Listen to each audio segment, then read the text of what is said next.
Hola a todos y sean muy bienvenidos a este nuevo capítulo de el podcast, formato, no sé si video, audio del Presbiterio Sur. Claro, porque depende de donde lo vean. Estamos muy felices de que estén aquí un día más con nosotros en este nuevo capítulo.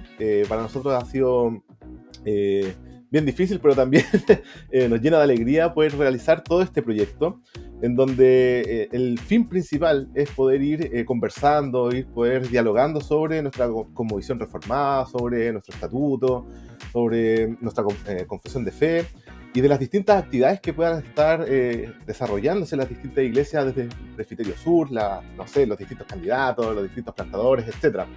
Mi nombre es Nicolás Meneses, soy miembro de la Iglesia Presbiteriana de Temuco, acá de la novena región, se me había olvidado la región de la Araucanía. Y junto a mí se encuentra Saúl. Saúl, saluda a la audiencia. Hola a todos nuevamente, espero que se encuentren bien. Siempre es un gusto el poder estar compartiendo con Nicolás y con todos ustedes, poder conversar acerca de temas importantes, relevantes, pero no como una clase, porque no queremos hacerlo complicado, sino más bien una conversación donde todo esté en tierra. Así que bienvenidos al nuevo podcast video audio. Sí, la idea no es una clase, como tú decías, pues. Es más bien conversar, es tener un espacio de diálogo para que la iglesia tenga una voz en las diferentes esferas de la vida. Hoy en día estamos hablando mucho sobre lo que tiene que ver la iglesia, y el día de hoy viene un capítulo bien interesante. Saúl, ¿de qué hablamos el día de hoy? Hoy día vamos a estar hablando acerca de los presbíteros, tanto regentes como docentes. Se preguntarán, ¿qué es un regente? ¿Qué es un docente? ¿Un profe? Yo creo que se van a preguntar qué es un presbítero los que no son de la presbiteriana. Buen punto. Claro, pero antes de ir de lleno a las definiciones y todo con el tema, vamos a partir, como es habitual, con una anécdota. No sé si tienes algo que recuerdes tú que sea como característico de otras denominaciones, de otras iglesias, sin decir nombres, obviamente. Como la mayoría ya sabrá, tanto Saúl y yo hemos participado en otras congregaciones, en otras denominaciones, y hemos visto quizás diferencias que son bien interesantes de ir analizando, evaluando, relacionadas a cómo es nuestra forma de gobierno. Entonces, Saúl, no sé si recuerdas tú algo en concreto. Mira, la verdad es que no sé si una anécdota en sí, pero sí recuerdo que en la iglesia donde estuve, ya sea de visita, ya sea como miembro incluso, quien mandaba era el pastor. El pastor era la máxima autoridad, era el papa de la iglesia local. Entonces lo que el pastor decía, todo se hacía. Así de simple. ¿Qué vamos a hacer? ¿Cómo lo vamos a hacer? ¿Cuándo lo vamos a hacer? Todo eso, el pastor. No, sí, era habitual eso en las congregaciones donde había un solo pastor. Si había que hacer algo, no sé, alguna modificación, algo, en cualquier actividad siempre se hacía esta aclaración de vaya a preguntarle al pastor, a ver si es que dice, qué opina, qué es lo que va a hacer. Yo en lo personal recuerdo algo bien concreto, de que cuando yo iba a la iglesia cuando joven, adolescente, en la iglesia en la que yo participaba habían dos pastores, ¿ya? Que eran los que pastoreaban la iglesia. Y en otra iglesia pasaba algo bien similar, cuando había un pastor o dos pastores, que yo los veía, entre comillas, un poco lejanos, porque entiendo por qué. O sea, eran uno o dos pastores, la congregación igual era bien grande, y era bien difícil que se comunicaran con uno. Como por ejemplo, no sé, más allá de un saludo quizás, o que calzamos en alguna actividad. No había quizá una conversación más profunda porque se entiende de que eran muy pocos ancianos para la cantidad de miembros que habían en la iglesia. Entonces y aquí ya voy a empezar a dar algunas luces, cuando yo llegué a la presbiteriana y me dijeron, no, nuestra forma de gobierno es que hay distintos pastores, hay un grupo de pastores, yo dije, oye, qué bacán, o sea, como de cierta forma voy a poder conversar más directamente con algún pastor de algún problema que tenga yo, porque en general uno iba cuando era joven al que era líder de jóvenes o qué sé yo, pero los pastores estaban como bien alejados en realidad. Obviamente se preocupaban de la gente, pero tenían que, por la cantidad de manos que habían, se preocupaban por un grupo más reducido quizá. Entonces, teniendo quizás estas diferencias o vivencias que vivimos en la iglesia, definamos, pues, ¿qué es un presbítero? Mira, Un presbítero es, como tú bien dices, un pastor. Según la palabra del griego, que es de donde nosotros obtenemos nuestra teología, tanto el griego como el hebreo en la Biblia, según esto significa anciano. ¿Ya? La palabra es presbútero o presbíteri. Entonces, de ahí es donde nosotros sacamos y decimos, ok, es el anciano, es una persona sabia, una persona conocedora, una persona no necesariamente anciana físicamente, sino la idea es que sea ojalá anciano espiritualmente. En el Claro. sentido de que es una persona con conocimiento, con sabiduría, que conoce, que sabe, que profundiza, y que también, por supuesto, ha sido llamado a estas funciones. Eh, Dejarlo claro que en nuestra iglesia, nuestro sistema de gobierno justamente se llama sistema presbiteriano, casualmente, sistema presbiteriano donde es un sistema colegiado. Hay el igual entre sus iguales. Hay pastores y un pastor. Pero ya lo vamos a ir explicando en el avance Sí, del video. yo creo que, mira, estoy leyendo la pauta, quizás hay que hacer la modificación al tiro, porque es interesante eso de que hay distintos pastores, como tú decías. Pues. Quizás podríamos hacer la diferencia al tiro de cuál es la diferencia entre el presbítero y el pastor, quizás, o como dice nuestro estatuto, el presbítero regente y el docente. ¿Qué diferencias pueden tener? Mira, el presbítero regente y el presbítero docente son más bien lo que se conoce como una construcción o un constructo teológico. Esto fue avanzando a través del tiempo para sacando ciertamente elementos de la escritura, tanto en el Nuevo como en el Antiguo Testamento, para finalmente llegar a lo que hoy día conocemos como presbítero regente y presbítero docente. Esta distinción no está en la Biblia literalmente, con esas palabras, ¿ya? Pero sí está en lo profundo, en lo que esto significa. Entonces el presbítero regente tiene relación con aquel presbítero que rige, que no se dedica a tiempo completo, a diferencia del docente, que sí se dedica a tiempo completo, que está a tiempo completo, que enseña, que pastorea. En cambio el regente rige, gobierna, ¿ya? Esto sin dejar de lado de que ellos también fueron llamados a la predicación. O sea, si usted que está escuchando es presbítero ¿O quiere ser presbítero? o quiere ser presbítero, tiene que estar sumamente claro que usted debe ser una persona apta para enseñar, apta para predicar, apta para discipular, apta para pastorear. No es que el pastor haga todo, ¿ya? Sino que en nuestro sistema el presbítero regente hace lo mismo que el pastor, pero la diferencia es que es más acotado por cuanto él tiene su trabajo, llamémosle secular, ¿ya? Claro. Es un laico. Yo creo que está súper buena la definición, porque podemos caer en dos extremos en realidad. Uno de cargarle todo quizás a los presbíteros porque son pastores, y por lo tanto que tengan la misma carga que el presbítero docente o el pastor, entre comillas, formal de la iglesia. Y por otro lado podríamos llegar al otro extremo de que ya que es un presbítero regente y tiene menos tiempo, podríamos pensar de que, bueno, entonces quizás no tenga que pastorear la iglesia, sino que se dedique a labores más en concreto, quizás más administrativas, más de gobierno. Son dos extremos que en definitiva ojalá no caiga, que no caiga la iglesia. Sí. Pero me gusta la definición que diste, en realidad. Podemos decir que presbíteros docentes y regentes son los pastores de la iglesia. Son las personas que están aptos para discipular, para gobernar la iglesia, para gobernar las actividades, para liderar, para discipular, etc. No es un cargo que solamente sea para el presbítero docente o el pastor. Se entiende que quizás haga más actividad el presbítero docente por el tiempo que tiene, pero esto no significa de que los otros presbíteros no tengan esas funciones. Y hablando de funciones, para pasar al siguiente punto, quizás podríamos definir cuáles son las funciones, en definitiva, del presbítero regente. Quizás con nuestro estatuto. Mira, se ve mi gato. Acá. Estamos en vivo. Lo que pasa es que yo donde voy mi gato me acompaña. ¿Sí? El problema, empieza a bailar. Ahora está detrás del computador. Pero ya, no nos desviemos. ¿Cuáles son las funciones en definitiva del presbítero regente, los presbíteros? ¿Qué tienen que hacer? Ya entendemos que son pastores, pero en definitiva, ¿cuáles son sus funciones? Mira, hay ciertas funciones que son iguales, tanto en el regente como el docente, pero también hay otras funciones que en cierto sentido los separan, o los distinguen más bien, más que los separan. En el caso de ambos, funciones que son de ambos, por ejemplo, está la función de predicar. la función de predicar no es esencialmente del pastor, sino es de pastores y presbíteros. O sea, por lo tanto, de todos los pastores. ¿Ya? La función de discipular, la función de enseñar, la función de acompañar. Todo eso es parte justamente de los presbíteros, ya sea regente o docente. ¿Ya?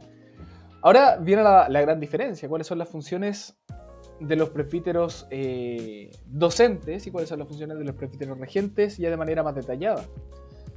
Ahora, yo creo que igual hay que dejar claro esto de que es una distinción a causa del momento, a causa del tiempo. Esto va a ir cambiando a través del tiempo, lo más probable es que vaya siendo modificado, como justamente Juan Calvino decía, que hay ciertos elementos que pueden ser modificados dentro de la iglesia en pos del momento, ¿cierto? Entonces, en el caso de los presbíteros docentes tiene ciertas responsabilidades que también son parte de su oficio, como ministrar los sacramentos, impetrar la bendición divina, o sea, la bendición apostólica, ¿cierto? Esta es una tradición, donde solamente el presbítero docente puede hacerlo, no así el presbítero regente. Además de esto está, por ejemplo, impetrar una bendición nupcial, o sea, casar, según nuestro estatuto, es que solamente el pastor puede casar, así que si algún presbítero quiere casar, le damos la lamentable noticia que no lo puede hacer y si lo hace es digno de disciplina. Además de esto, puede orientar y supervisar la liturgia. De hecho, quien está a cargo de la liturgia en sí es el pastor. ¿Ya? El pastor es quien debe revisar los textos bíblicos, es quien debe ordenar, organizar esta liturgia de cada domingo, tal vez dejar un parámetro general, ¿cierto? Y sin duda también presidir servicios fúnebres.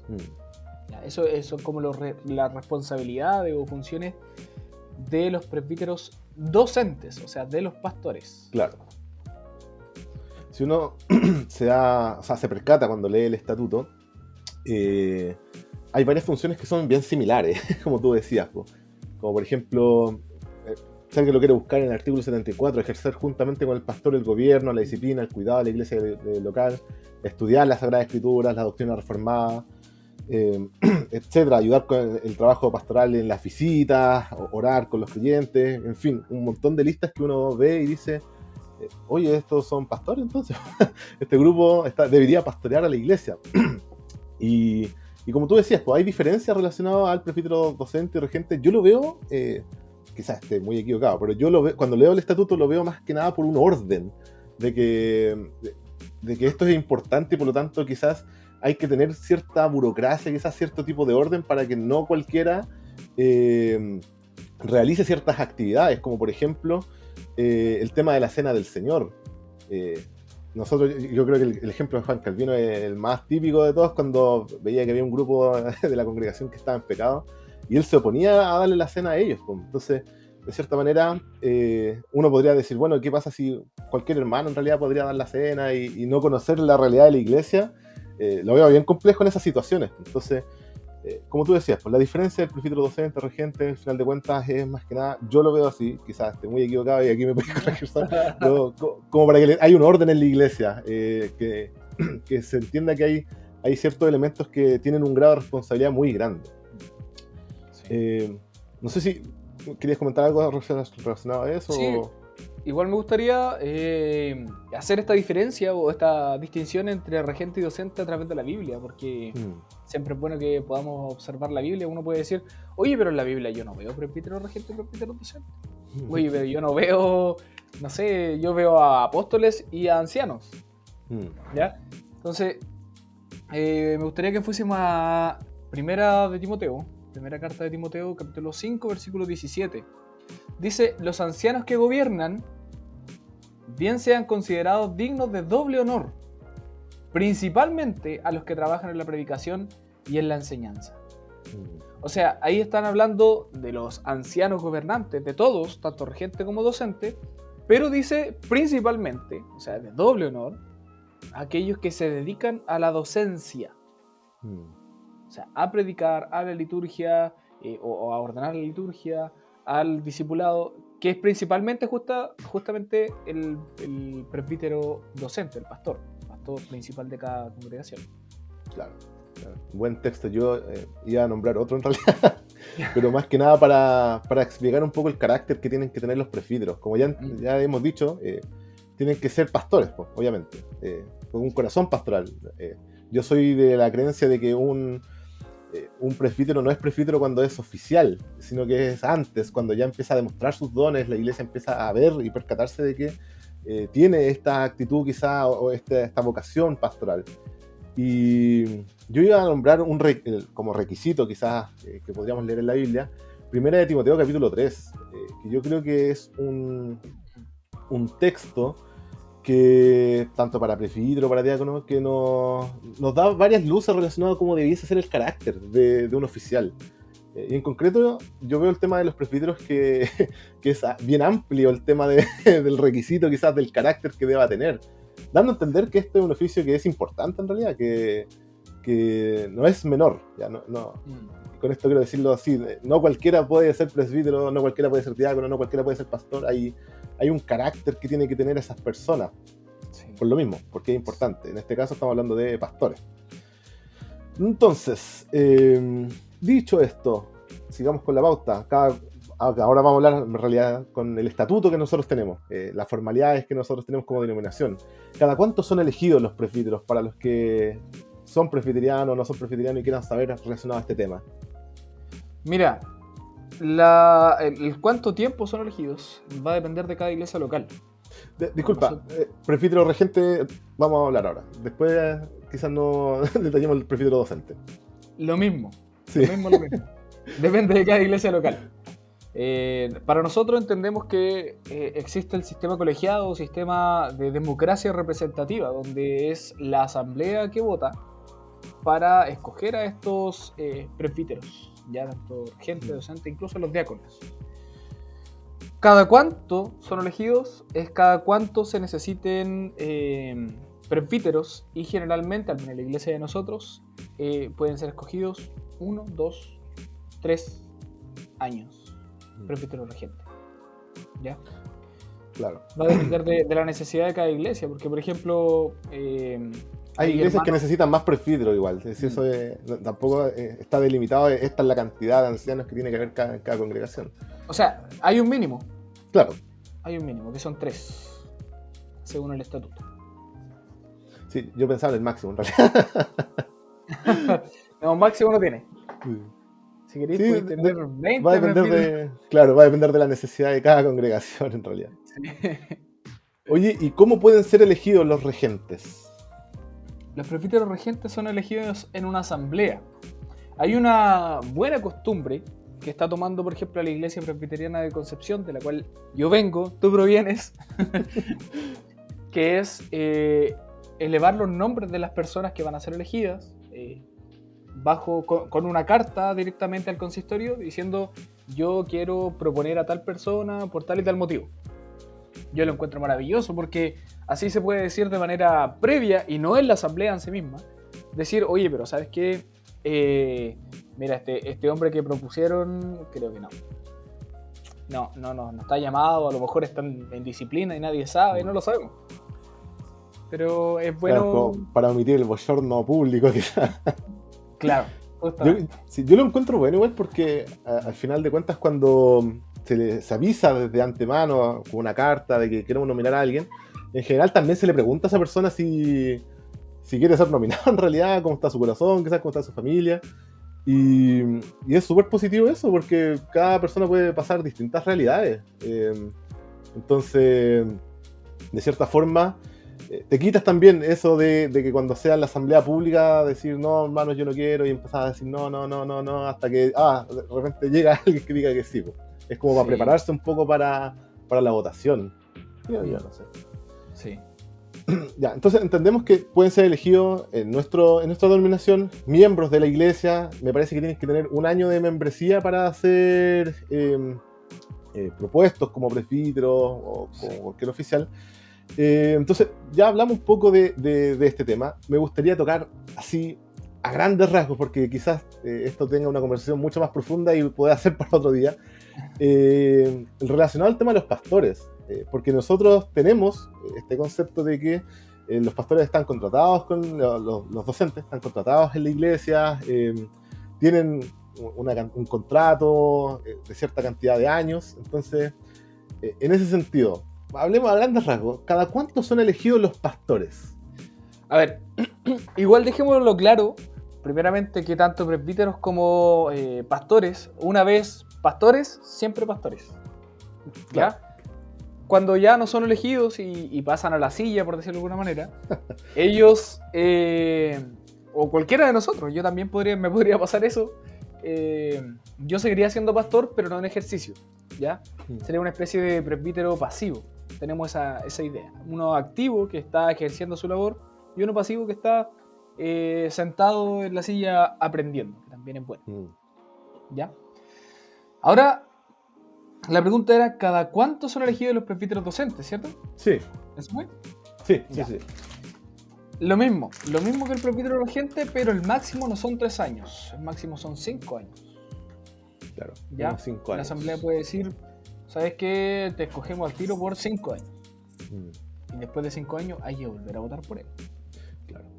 Es interesante ese tema de votación, porque como que la iglesia también tiene algo que decir al respecto. Muchas veces se piensa de que los ancianos son dueños de la iglesia, no presbíteros, los pastores de quizás de otra denominación son los dueños de la congregación.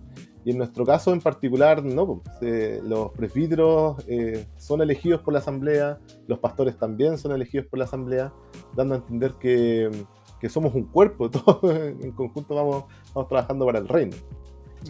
Entonces, sí. Ya, son de unos 5 años, depende mucho de cada congregación, en realidad, cada cuántos son elegidos. Quiero destacar esto de que un pastor sea elegido por menos años no significa que la iglesia no lo quiera.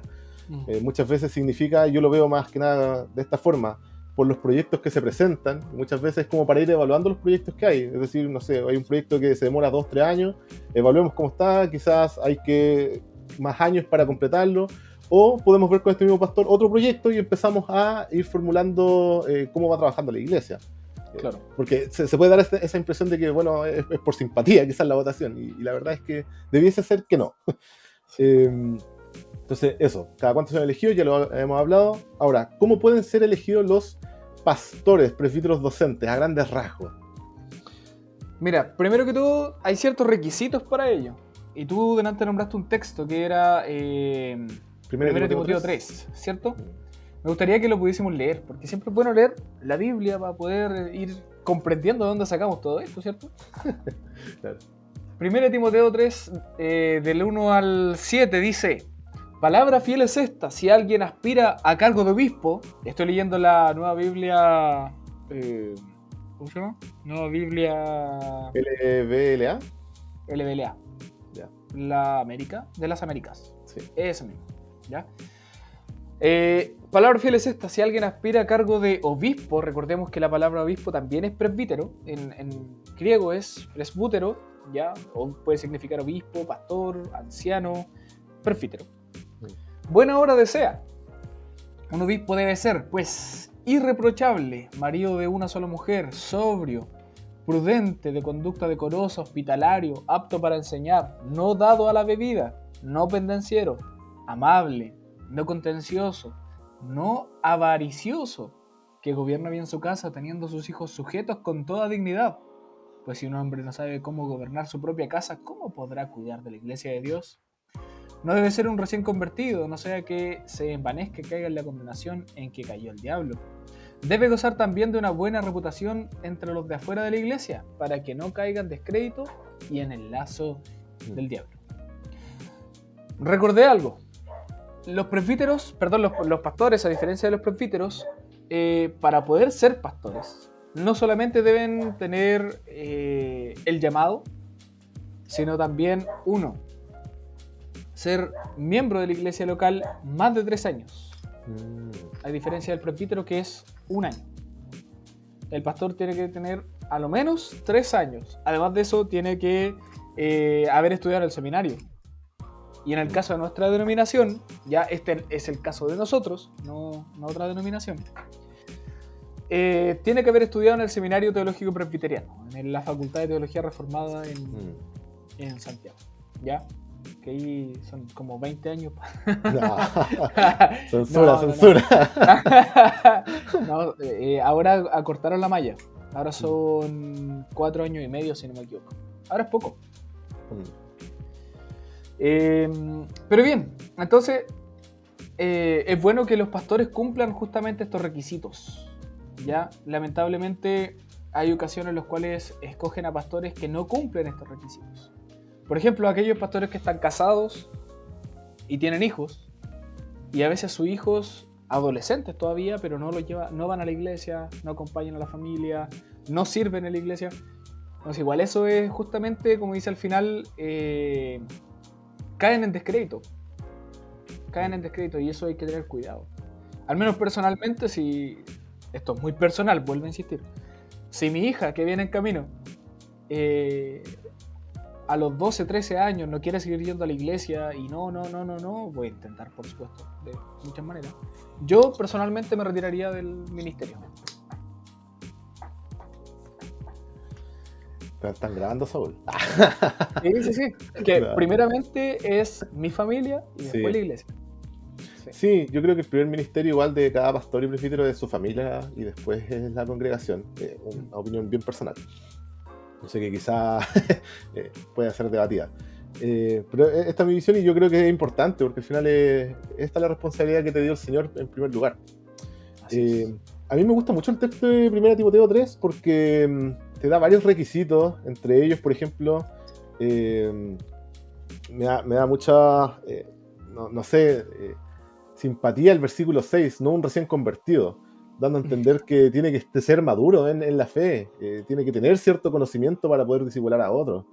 Y por lo mismo, lo que decías tú, pues muchas veces quizás se escojan a pastores en otras denominaciones por simpatía o por el trabajo que están realizando, pero quizás no los más preparados, teológicamente hablando, para enseñar, para discipular, o con un carácter quizás.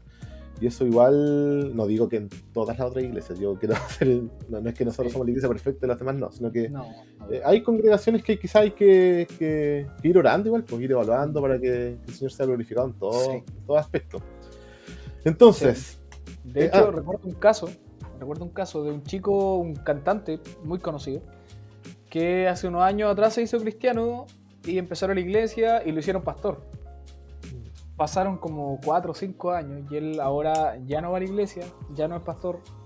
Y es lamentable porque justamente cuando nosotros hacemos las cosas a nuestra manera y ponemos a un neófito como pastor, esta persona puede caer justamente en los lazos del diablo, donde se guía por sus pecados, se guía por lo que él justamente no sabía, pero ahora sí sabe.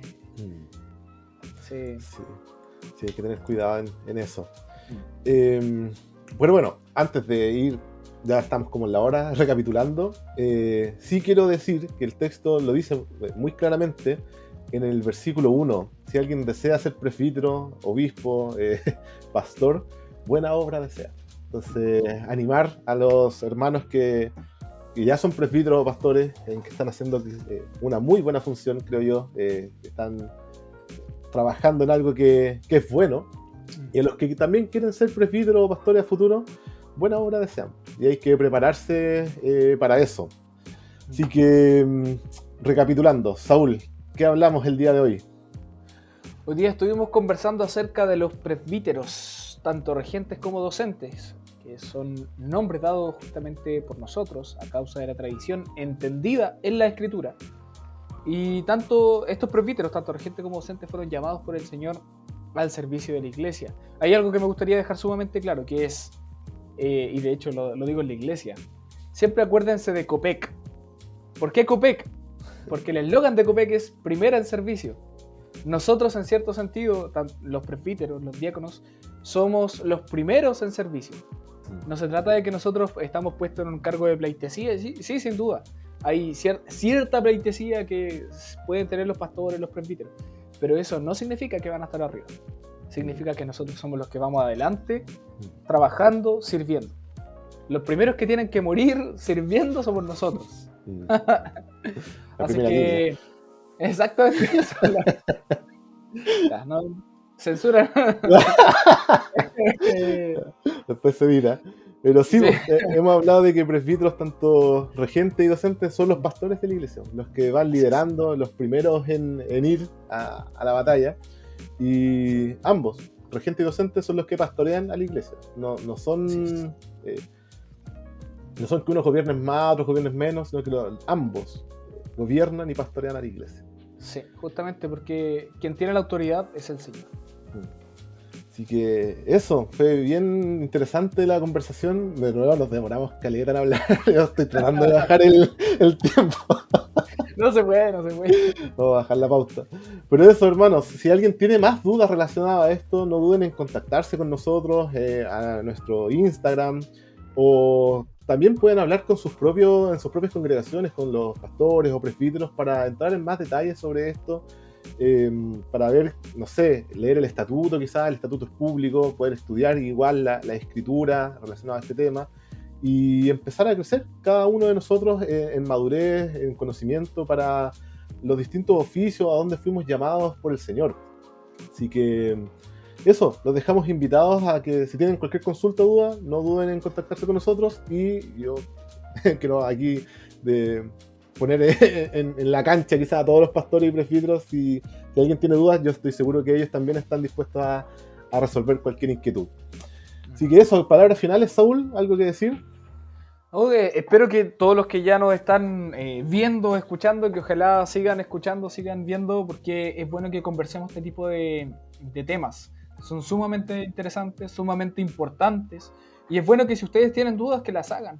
No esperen que los líderes las enseñen, así como me llegó la pregunta por medio de una visión, sino más bien que podamos hacer las preguntas directamente, que podamos tener esa confianza de acercarnos a los líderes. Los líderes no están ahí arriba, los líderes estamos el igual entre sus iguales. Así que eso, que sigamos dándole nomás. Súper. Entonces, me despido cordialmente. Espero que este video le haya servido de bendición. Y nos vemos en otro capítulo. Así que, Ya, pues. eso. Chao, chao a todos. Que el Señor les bendiga. Chao, chao.